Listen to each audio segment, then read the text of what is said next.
ሰላም ጤና ይስጥልን ተመልካቾቻችን ከአንከር ሚዲያ ዝግጅት ክፍል ያክብሮ ሰላምታችንን እናቀርባለን። ባለፈው ከዶክተር ዮናስ ብሩ ጋር በኢኮኖሚ ጉዳዮች ላይ ያደረግነውን ክፍል አንድ ውይይት ማቅረባችን የሚታወስ ነው። ዶክተር ዮናስ ኢትዮጵያ በገደል አፋፍ ላይ ናት በሚል ሰሞኑን ባለ 30 ገጽ የኢኮኖሚ ትንተና ያቀረበበትን ጽሑፍ በተመለከተ ቃለ መጠይቅ አድርገናል። በዛሬው ዝግጅታችን ቀሪ የውይይት ክፍሉን እናቀርብላችኋለን። አብራችሁ እንድትቆዩ ግብዣችን ነው። መልካም ጊዜ። ኬንያንና ግብፅን ተመልከት። እንግዲህ በኢትዮጵያ በአፍሪካ ውስጥ ብዙ ቱሪስት የሚያገኙት እነዚህ ሁለቱ ናቸው። ግብፅ ከየአረብ ሀገር የሚመጣው አለ። እንደገና ደግሞ ፒራሚዶች እና የመሳሰሉት ነገሮች አሉ። በዛ ላይ የብዙ ዓመት በ50 በ60 ዓመት በላይ ያለው የኢንዱስትሪ ሴክተር ተመዝግቦ አድቨርታይዝ እያደረገ በአመት ስንት የሚያመጣ ይመስላል? It's about 13 to 14 billion dollars። ያን ያህል አይደለም በግብፅ ደረጃ። ኬንያ ባለፈው 3 ዓመት 4 ዓመት ሄደህ በአንድ ዓመት ውስጥ ስንት ነው ያገኙት ያልክ እንደሆነ ማክሲመም የምታገኘው 3.5 ቢሊዮን ነው በአመት። ኬንያ እንግዲህ ከኢትዮጵያ ጋር ስታየው በጣም ብዙ በሳፋሪ በምናምን በመሳሰሉት የብዙ ልምድ ያላቸው ሂስቶሪካሊም ደግሞ ብዙ ቱሪስት የሚመጣበት ሀገር ነው። ኢቭን ሰክሰስፉል እንኳን ቢሆን ኢትዮጵያ በአሁን ባለበት ሁኔታ አይደለም። ኢቭን ሰክሰስፉል ሆነ የቱሪስት ኢንዱስትሪ ብትል 4-5 ቢሊዮን የሚያገኝበት ጊዜ ላይ ብትደርስ በእውነቱ ማለት ነው። ይሄ ዝም ብለው እየመጡ 10 ቢሊዮን አገኘን አማራ እንትን 3 ሚሊዮን የውጭ ሰው ተጎበኘ ምናምን እያሉ የሚሉትን ተው። 4-5 ቢሊዮን ብር እንኳን ቢገኝ ለአንድ ሀገር ያ ነገር ትልቅ አይደለም። ሀገር በሱ ልታሳድግ ሊረዳህ ይችላል። ኤቭሪ ፔኒ ካውንትስ ሊረዳህ ይችላል። የሀገሪቷ ኢንቨስትመንት ግን የሚኖረው የቻይናን፣ የኮሪያን፣ የቪየትናምን እንትን የተመለከትክ እንደሆነ ነው። ያ ደግሞ እነሱ ምንድን ነው ያደረጉት? መጀመሪያ አግሪካልቸሩን አስፋፉት። ያን አግሪካልቸር ካስፋፉ በኋላ እያደገ ከሄደ በኋላ ከዛ ሪሶርሱን ወስደው ወደ ማኒፋክቸሪንግ እና ኢንዱስትሪ ውስጥ ከተቱ። እሱን እያሰፉ በትንሽ ኢንዱስትሪ ጀምረው እሱን እያሰፉ ሄዱና ወደ ቴክኖሎጂ ገቡ። ትንሽ ለየት ያለ መንገድ የወሰደው የኮሪያው ነው። እሱ ለየት ያለ ነገር ነው። ግን እነ ቪየትናምን እነ ቻይናን የተመለከትክ እንደሆነ እንዲያ ደርሃን የኢንዲያን ደግሞ ዴቨሎፕመንት የተመለከትክ እንደሆነ በ1980 አካባቢ ላይ ትንሽ ቀደም ብሎ ሊሆን ይችላል። ግን በ1980 አካባቢ ላይ ለሀገራችን የእድገት ቪዥን እናውጣ፣ ስትራቴጂክ ቪዥን እናውጣ ሲሉ ያደረጉት ምንድነው መሰለህ? እኛ የኢንተርናሽናል ሶፍትዌር ኢንዱስትሪውን ዶሚኔት ማድረግ አለብን። ዓለም ወደዛ እየሄደች ስለሆነ የዓለም ልክ ቻይና ማኒፋክቸሪንግ ሀብ ነው መሆን የፈለጉት። የዓለም ፕሮዳክት በሞላ እኛ ጋር መሆን አለበት። ከጫማ፣ ከልብስ፣ ከቴሌቪዥን ሁሉ ነገር ቻይናን የማኒፋክቸሪንግ ሀብ እናረጋታለን ብለው ነው የተነሱት በ1978። አሁን በዓለም ውስጥ ፕሮዲዩስ ከሚደረገው 30 እስከ 35% ቻይና ነው ፕሮዲዩስ የሚያደርገው። ሰም ይርስ እስከ 40%። ያ ትልቅ ዲቨሎፕመንት ነው። ህንድን የተመለከትክ እንደሆነ ነው እሱ ቻይና ወስዶታል። እኛ የኖሌጅ እናደርግ ብለው ግን ወዲያውኑ ምንድን ያደረጉት መሰለህ? ዩኒቨርሲቲዎቻቸውን በደንብ ፋይናንስ ማድረግ ጀመሩ። በተለይ ኢንጂነሪንግ፣ ሳይንስ፣ ማቴማቲክስ ላይ በጣም ኢንቨስት ማድረግ ጀመሩ ዩኒቨርሲቲዎቻቸው ላይ። ከዛ ቀጥለው ምንድን ያደረጉት? ውጪ ያሉ ህንዶች ማኒፋክቸር ምንድነው ይሄ ሶፍትዌር ውስጥ ምናምን ያሉት ወደ ሀገራቸው እንዲመለሱ ምን እናርግላቸው? ለነሱ የሚስማማ ምንድነው ሩልስ ኤንድ ሬጉሌሽንስ ኤንድ ሎውስ በደንብ አስፋፉ። አገርም ውስጥ ከገቡ በኋላ እንዴት በቀላሉ ብድር ሊያገኙ እንደሚችሉ፣ እንዴት ወደዛ ሊገቡ እንደሚችሉ ያ በጣም ተሰርቶበት ነበረ። እና አሁን ህንድ በዓለም ውስጥ የዩኒቨርሲቲዎች ራንክ ይደረጋሉ በተለያየ መንገድ። በኢንጂነሪንግ፣ በሳይንስ፣ በማቴማቲክስ በዓለም ውስጥ ቶፕ 40 ከሚባሉት ውስጥ 2 ወይም 3 ዩኒቨርሲቲዎች አሏቸው። የሶፍትዌር ኢንጂነር፣ የሳይንስ ያንን የሚያወጡ ሶፍትዌር እናወጣለን ብለው ብቻ አይደለም ቁጭ ያሉት። ያን ለማድረግ ምንድነው የሚያስፈልገን የሚለው ላይ የሚሰሩበት አሁን ከ1980 ጀምረህ ኦልሞስት በ25 years መሆኑ ነው 40 plus years መሆኑ ነው። በዛን ጊዜ ውስጥ በእርግጥም የኢንተርናሽናል ሶፍትዌሩን ዶሚኔት አድርገዋል። ጀርመን ብትሄድ፣ አሜሪካ ብትሄድ፣ ኢቨን አሁን እንደ ጃፓን ብትሄድ እንኳን ህንድ የማታገኝበት ቦታ የለም ሶፍትዌር ዲቨሎፕመንት ውስጥ በየሀገሩ ነው የምልህ። የኛ ጠቅላይ ሚኒስትር ያንን ያይና በ2030 ይላል። የዛሬ 4 ዓመት እኮ ማለት ነው። በ2030 ኢትዮጵያ ምንድነው ሃይቴክ ወይንም ደግሞ ዲጂታል ሰርቪስ እናደርጋታለን። ዲጂታል ሰርቪስ አንድን ኢኮኖሚ ለማድረግ ገና ከፕሪ ኢንዱስትሪያል አግሪካልቸር ውስጥ ያለን ሀገር ኢንዱስትሪያል ኢኮኖሚ ሳይሆን ቴክኖሎጂ ውስጥ ከታለው ስትል የመጀመሪያው ጥያቄ የምትጠይቀው ምንድነው? በቂ የተማረ ኃይል አለው ወይ ነው።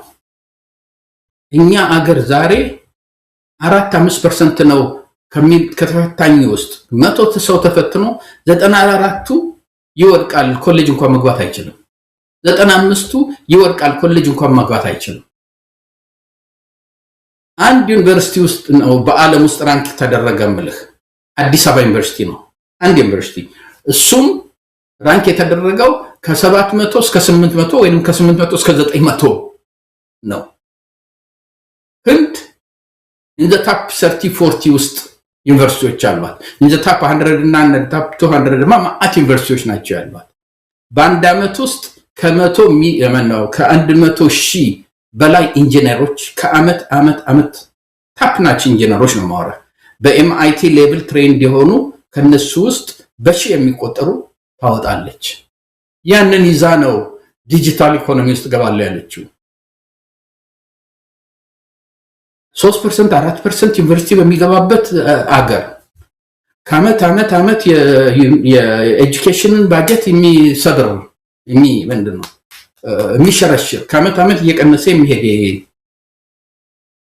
በሚሊዮን የሚቆጠሩ ተማሪዎች በጦርነት ምክንያት ትምህርት ቤት የማይሄዱበትን ሀገር ውስጥ ቁጭ ብለህ እንደ አዝማተኛ ዋንድ እንዳለው ሰው በ2030 ኢትዮጵያን ዲጂታል አረጋታለሁ። ይሄ እብደትም አይደለም ድንቁርናም አይደለም። ምክንያቱም ድንቁርና እንትን አለው ልክ ሊኖረው ይገባል። እብደትም አይደለም። you cannot simply understand ይሄ ፊሎሶፊ እና እዚህ መጽሐፍ እዚህ ጽሁፌ ላይ ምንድነው የዚህ ሰውዬ የኢኮኖሚክ ዲቨሎፕመንት ፊሎሶፊው ምንድነው ብዬ ስመለከት እነ ቻይና እነ ኮሪያ እነ ቪየትናም እነ ኢንዲያ ኢንዶኔዥያ የመሳሰሉት እነዚህ ያደጉ የሚባሉት ሀገሮች በሞላ ኢኮኖሚክስ የምንድነው ናቹራል ሪሶርስ ስኬር ነው። ምን ሀብት አለው የሚባል ሀገር እንኳን ያችን የናቹራል ሪሶርስ የናሽናል ሪሶርሱን የተፈጥሮ ሀብቱን የዛን ሀገር በደንብ ማኔጅ ማድረግ አለበት። ፕራዮሪቲውን ማወቅ አለበት። ቅድሚያ የት ላይ ማውጣት አለብኝ የሚለውን መገንዘብ መቻል አለበት። እና ሪሶርስስ ሊሚትድ ስለሆኑ የሰው ልጅ በተፈጥሮ ደግሞ ምኞቱና ፍላጎቱ ደግሞ ሊሚትለስ ስለሆነ ሊያልቅ ይችላል ነው የተፈጥሮ ሀብት ሊያልቅ ይችላል የሚል ነው። እንግዲህ ሁሉ ጊዜ አይገኝም እንደ ፀሐይ ሁሉ ጊዜ የተፈጥሮ ሀብት ሊኖር አይችልም፣ ያልቃል። ለዛ ነው ያለህን ሀብት ፕራዮሪቲውን አውቀህ ኢፌክቲቭሊ እና ኤፊሺየንትሊ ማኔጅ ማድረግ ስትችል ነው ዲቨሎፕ የምታደርገው ነው። የኢኮኖሚክ ከ300 ዓመት ጀምሮ የትኛውም አይነት ኢኮኖሚክስ ሞዴሎች አሉ። የማርክሲስት ኢኮኖሚስትን በለው የማርኬት ኢኮኖሚን በለው at the end of the day how best to manage your natural resources ነው። ወር ደግሞ የሂውመን ሪሶርስ ናቹራል ሪሶርስ እንዴት ነው ፕራዮሪቲህን የት ላይ ነው የምታደርገው? እዛ ላይ ነው። የአብይ ደግሞ ፊሎሶፊ ኢኮኖሚክስ ኦፍ አባንደንስ ከሚል ነው። ምንድነው እስካሰባችሁ ድረስ if you can think it you can make it happen የሚል ነገር አለው። ፖዚቲቭ ቲንኪንግ የሚለው ነገር ነው። ይሄ ፖዚቲቭ ቲንኪንግ የሚለው ነገር ደግሞ ከዚህ ከፕሮቴስታንት ሃይማኖት ፕሮስፔሪቲ ጎስፐል ጋር የተያያዘ ነው እና አብይ የኢኮኖሚክ አድቫይዘሪ ካውንስል አለው። እኔ ያወዘ ፓርት ኦፍ ኢት ከ5 ወር በኋላ ሪዛይን አድርጌ ወጣሁ። ያ የተፈጠረው በ2020 ነው። ውስጡ በጣም አሉ የሚባሉ አንቱ የሚባሉ 3-4 ጊዜ ለኖቤል ፕራይስ ሁሉ የተመረጡ ኦር ኖሚኔት ሆነው የሚያውቁ ኢኮኖሚስቶች አሉበት። ኢትዮጵያም ውስጥ ያሉ ደግሞ በጣም ሌላውን የአፍሪካ ሀገር እየዞሩ የሚረዱ አዘ ሲኒየር ኮንሰልታንት እና አድቫይዘር እየሆኑ ያሉበት የኢኮኖሚክ ካውንስል ነው። 5 ዓመቱ መምጣቱ ነው አይደለም? 5 ዓመት አለፈው ከተመሰረተ። አንድ ቀን ሚት አርጓቸው አያውቅም። የተመሰረቱት እሱን አድቫይዝ ለማድረግ ነበር። አንድ ቀን ሚት አርጓቸው አያውቅም እስካሁን ድረስ እሱን የፈጠረው። ኦን ዲ አዘር ሃንድ ከእግዚአብሔር ጋር ተነጋግሬያለሁኝ፣ እግዚአብሔር እንደዚህ ብሎኛል እያሉ የሚመክሩት ደግሞ የዚህ የፕሮቴስታንት ፕሮፊቶች ነን ምንድነው በአማርኛ ነቢያቶች ናቸው። ነቢያቶች ነን የሚሉ ደግሞ ውርውር ሲሉ ነው የሚውሉት ቤተ መንግስት ውስጥ። ከአሁን በፊትም በጦርነቱ ላይ ከአሁን በፊት ለዳያስፖራዎች ሲናገር ምንድነው ያሉት? እናንተ እኛ ረዳን፣ በእኛ እንትን ነው ጦርነቱን ያሸነፍከው ትላላችሁ። በእርግጥ ረድታችኋል፣ ግን ከእናንተ በላይ ደግሞ ማን ረድቶኝ እዚህ እንዳለሁ እኔ ነኝ የማውቀው። ስለዚህ እናንተን ብቻ አይደለም ከእናንተ በላይ ያለውን ነው የማዳምጠው ይልሃል ብሎ ነው የተናገረው። በግልጽ ያ ምን ማለት ነው? እኔ ዳይሬክት ኮሚኒኬሽን አለኝ ከእግዚአብሔር ጋር፣ በዛ የሚነገረኝን ነው። እግዚአብሔር ኢኮኖሜትሪሽያን ሆኖ አያውቅም። እግዚአብሔር የታወረን ያበራል፣ ስንኩል ቆሞ ያስኬዳል፣ የሞተን ያስነሳል። ያ እምነትህ ሊሆን ይችላል። እግዚአብሔር ጦርነት ውስጥ ገብቶ አንተ ረድቶ ሌላ ሰው አይጨርስም። እግዚአብሔር ኢኮኖሚህን እንደዚህ ያሳድገው ብሎ የኢኮኖሚክ መመሪያ እናንተን አይሰጥህም። ለዛ ነው የኢኮኖሚክ ኤክስፐርቶች ያሉት። ይሄ ሰውዬ ምንድነው የኢኮኖሚክ ፊሎሶፊው የሚቀዳው ከፕሮስፔሪቲ ጎስፕል ነው። ፕሮስፔሪቲ ጎስፕል ደግሞ እመን ይሳካልሃል ይላል። ለዛ ነው የዛሬ ስንት ጊዜ መጥቶ የዛሬ 3 ዓመት ኢትዮጵያን በ2050 ከ25 ዓመት በኋላ ነው ዓለም ውስጥ ካሉት በዛን ጊዜ 2 ሱፐር ፓወር ነው የሚኖሩት። ኢትዮጵያ ከሁለቱ አንዱ ትሆናለች አለ። እንግዲህ ብዙ ሰው የሚለው ምንድነው 2050 በቻይና እና በአሜሪካ መካከል ፍጥጫ ይኖራል።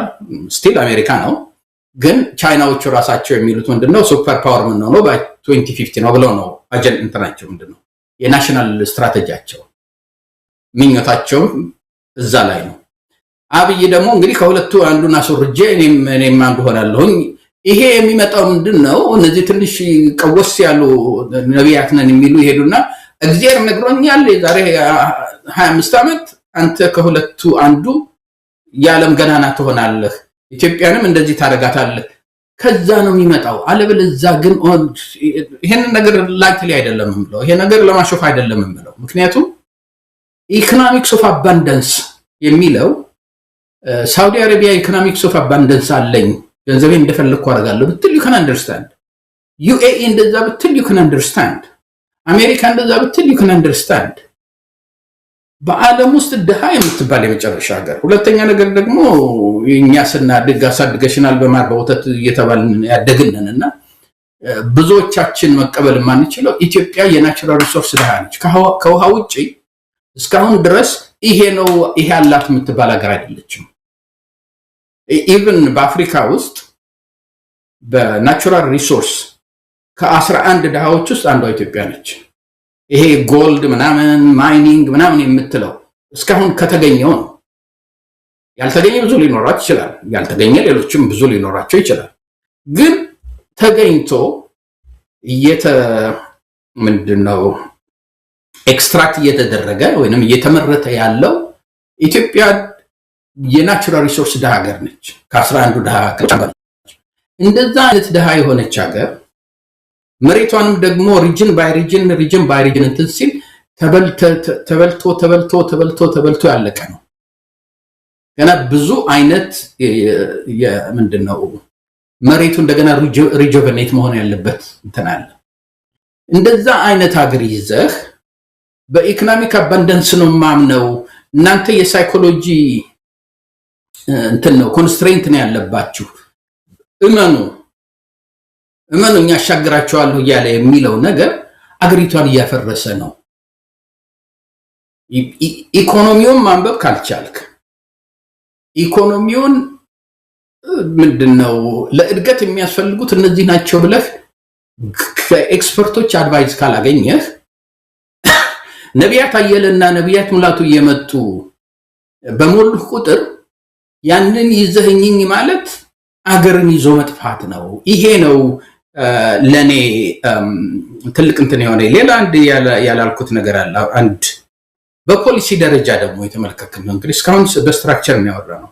በፖሊሲ ደረጃ ደግሞ የተመለከክ እንደሆነ አንዱ ትልቁ ለኢትዮጵያ መጥፎ የሆነ ያለው የአብይ ኮንስቲቲዩሽኑን የማፍረስ ነው። ኮንስቲቲዩሽኑ ክሊርሊ ምን ይላል መሰለህ? የአገርን የእድገት የዲቨሎፕመንት ውሳኔ የሚወስነው ፓርላማው ነው ይላል።